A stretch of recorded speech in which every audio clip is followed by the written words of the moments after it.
এই একটা হাঁস এখনই চাপা পড়ে যাচ্ছিল। ওকে, তো আমরা ফাইনালি চলে এসেছি। তো hey guys, what's up, welcome to another moto vlog. আজকে একটা শর্ট রাইড হবে। তো আজকে আমরা প্ল্যান করছি চাকদা রায়বাড়ি যাওয়ার। তো একাই যাচ্ছি, একা বলতে বাইক একটাই, আর সাথে দুজন বন্ধু আছে। এই রাস্তাটা খুবই সুন্দর রাস্তা, মানে এই রাস্তায় আসলে আমার বারবার করে মনে হয় যে একটা অ্যাডভেঞ্চার বাইক থাকা অবশ্যই প্রয়োজনীয়। যা রাস্তার অবস্থা, কিন্তু ক্লাসিক হচ্ছে একদম অলরাউন্ডার একটা বাইক। রাস্তার কি অবস্থা ভাই! ঠিক আছে, নো প্রবলেম, চলো, কোনো সমস্যা নেই। এখান থেকে টান উঠতে হবে, সামনে NH-12, তারপরে NH-12 উঠে দেখা হচ্ছে। আমরা কিন্তু উঠে পড়েছি NH-12। তো আমাদেরকে যেতে হবে ওই সাইডটা, কারণ এটা অফ সাইড, সামনেই কাটিং পড়বে। সেই কাটিং দিয়ে আমাদেরকে কিন্তু ওই সাইডে যেতে হবে। এখান থেকে বেশিক্ষণ টাইম লাগে না, 6 কিলোমিটার মাত্র, একটা শর্ট রাইড। প্ল্যান করছিলাম যাওয়ার, আজকে একটু ঘুরেই আসি। এমনি শীত শীত ভাইব, একটা হালকা শীত। তো এই হালকা শীতে একটু এনজয় করতে হয় বিকালে, না হলে হয় না।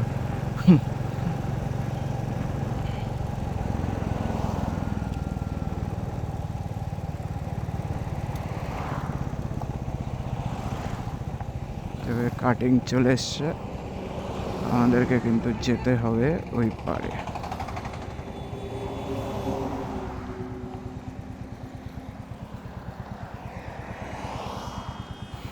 দেখা যাক, বাইক তো আসছে, কখন ঢুকি সেটাই দেখার। চলো,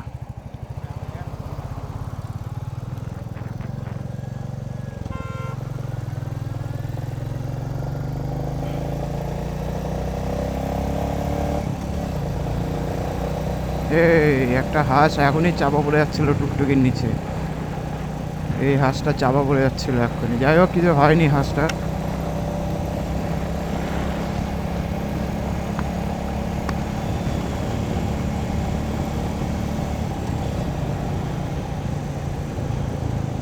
আজকে আমরা যে জায়গাটা যাব সেটা অ্যাকচুয়ালি অনেক পুরনো একটা জমিদার বাড়ি, প্রায় 200 বছরের কাছাকাছি হবে হয়তো, আমার সেরকম আইডিয়া নেই। তো ফ্লাইওভার দিয়েও যাওয়া যাবে, আবার এই সাইডে সার্ভিস লেন দিয়েও যাওয়া যাবে।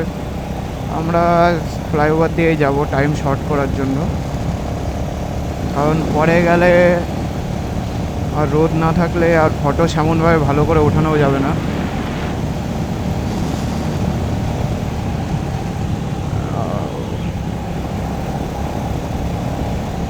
তার জন্য এই রুট দিয়ে যাওয়াটাই বেস্ট।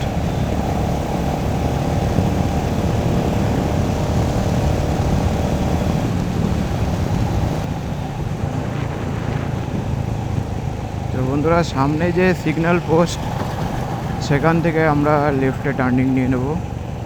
তো টার্নিং নিলে পড়বে সিংহের বাগান। তো সেই রাস্তা দিয়েই আমাদেরকে যেতে হবে। যাই হোক, রেড সিগন্যাল দিয়ে দিয়েছে।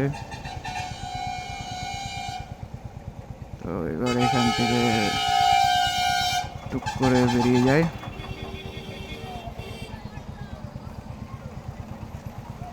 ওকে,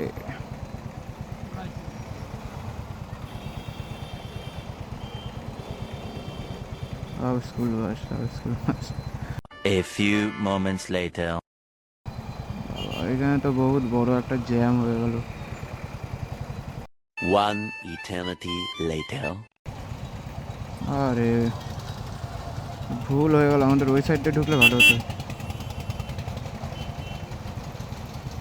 A few moments later.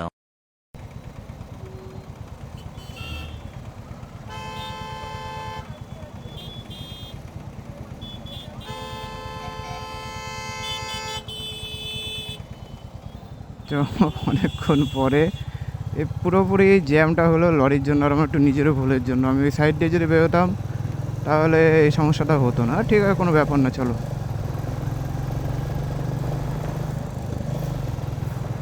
তো এই রাস্তা দিয়ে একদম টান টান সোজা রাস্তা, চলো দেখি। রাস্তাটা সামনে খারাপ, এইটুকুই ভালো যা।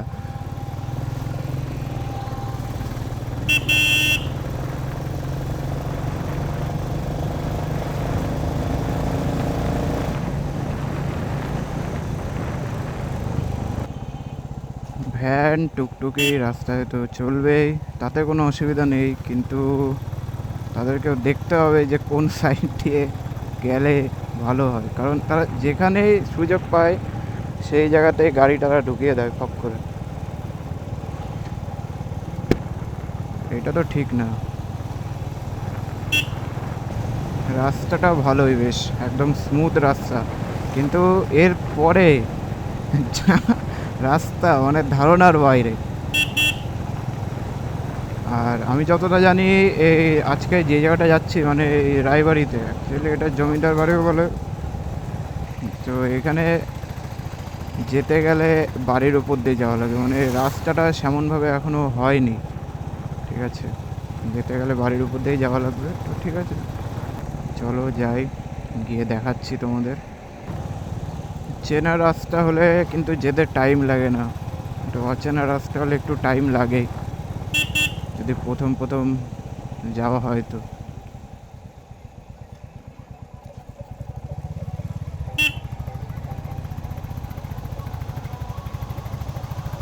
কিছু করার নেই, লোকাল রাস্তায় আসলে একটু সবার পেছনে থাকতেই হবে, সব সময় তো আর এগোলে হয় না, কিছু কিছু সময় পেছনে থেকেও এগোতে হয় না, কিন্তু আর কিছু কিছু সময় কাউকে ফলো করে এগোতে গেলেও বিপদ। তাই সব সময় এগোতে হবে নিজের বিবেক বুদ্ধি দিয়ে। লোককে অবশ্যই ফলো করা উচিত, কিন্তু সেটা দেখে নিতে হবে যে কতটা অ্যাকিউরেসি আছে তাতে।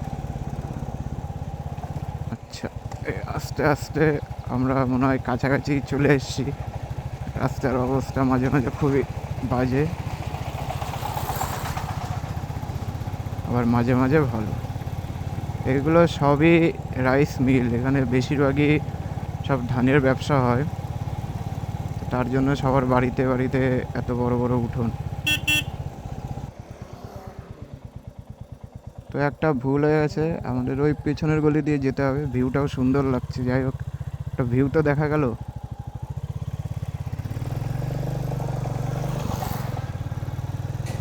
তো আমাদেরকে সামনের গলিটা দিয়ে যেতে হবে।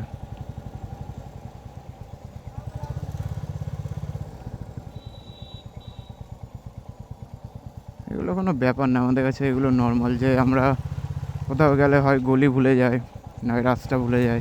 ম্যাপ দেখে একজন, সে বলে একরকম, আমি করি আর একরকম। এটাই কি সেই রাস্তাটা নাকি? আচ্ছা, তোমরা কতজনে জানো এটা কিসের গাড়ি? দেখি, জানলে কমেন্ট করে বলো যে এটা কিসের গাড়ি। তো এই রাস্তা দিয়ে একদম সোজা যেতে হবে। এখানে আবার ছেলেপেলে ফটো তোলার জন্য বায়না করছে, কিন্তু আবার এইখানে লেট করলে ওইদিকে লেট হয়ে যাবে, যার পরে আর যেটা মেন মোটিভ সেটা কিন্তু আর হবে না।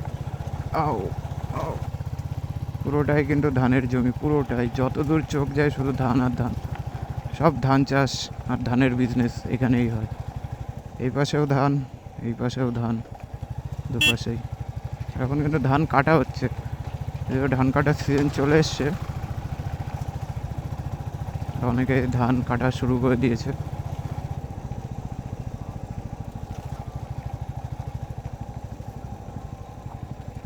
এগুলো কিন্তু রাইস মিল সব, একটা রাইস মিল, সামনেও একটা রাইস মিল পড়বে, হ্যাঁ সামনেও একটা রাইস মিল, এগুলো সবই রাইস মিল এক একটা। তো আমরা কিন্তু নেতাজি বাজার পার করে চলে এসেছি, আর বেশিক্ষণ টাইম লাগবে না, আর 2-3 মিনিট হয়তো টাইম লাগবে। সামনেই একটা গলি পড়বে লেফটে, সেই গলি দিয়ে ঢুকতে হবে। তো এই গলিটা দিয়ে ঢুকতে হবে, এই গলিটা দিয়ে ঢুকে রাস্তা যেদিকে যায় পুরো সেদিকেই যেতে হবে একদম। ছেলে পেলে খুব এক্সাইটেড পেছনে ফটো তোলার জন্য। আমার সাথে ওদের 3 দিন ধরে আসার কথা, আমি টাইম দিতে পারিনি আর আমার সময়ও হয়নি। তো আজকে নিয়ে এসছি বলে ছেলেপেলেরা প্রচুর এক্সাইটেড। রাস্তার মধ্যে মুরগির বাচ্চা। তো আমরা কিন্তু ফাইনালি চলে এসেছি জমিদার বাড়ির কাছাকাছি। তো এই রাস্তা দিয়েই যেতে হবে, একদম ফাঁকা মাঠের মধ্যে। এবার একটা টার্নিং নিতে হবে। দুটো ভাই র্যাকেট খেলছে। তো এইটা হলো সেই জমিদার বাড়ি, মানে যেটা সবাই রায়বাড়ি নামে চেনে। তো আমরা ফাইনালি চলে এসেছি। ও এখানে দুটো বাইকও আছে আগের থেকে।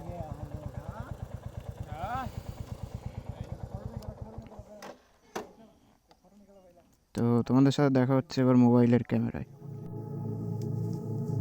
চাকদা রায়বাড়ি, যা কিন্তু প্রায় 200 বছরের কাছাকাছি পুরনো। এই ব্রিটিশ আমলের তৈরি আর্কিটেকচার চাকদা স্টেশন থেকে প্রায় 8 কিলোমিটার দূরে, যা এখন পরিত্যক্ত সৌন্দর্যের রূপ ধারণ করে দাঁড়িয়ে আছে।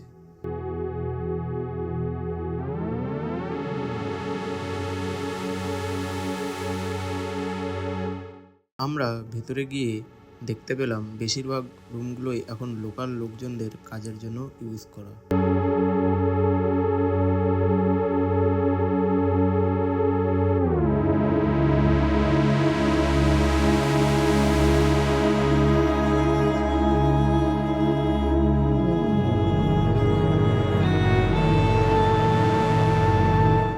তবে বেশিরভাগ জায়গায় ধ্বংসস্তূপে পরিণত হয়ে গেছে।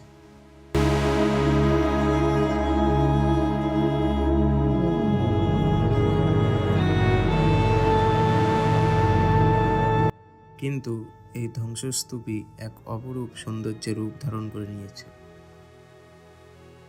তবে এই সৌন্দর্যের উপভোগ করতে হলে উঠে যেতে হবে ছাদে। কিন্তু ছাদে উঠে ভালো ভিউ দেখতে গেলে আসতে হবে সকালবেলা, নয় বিকেলবেলা।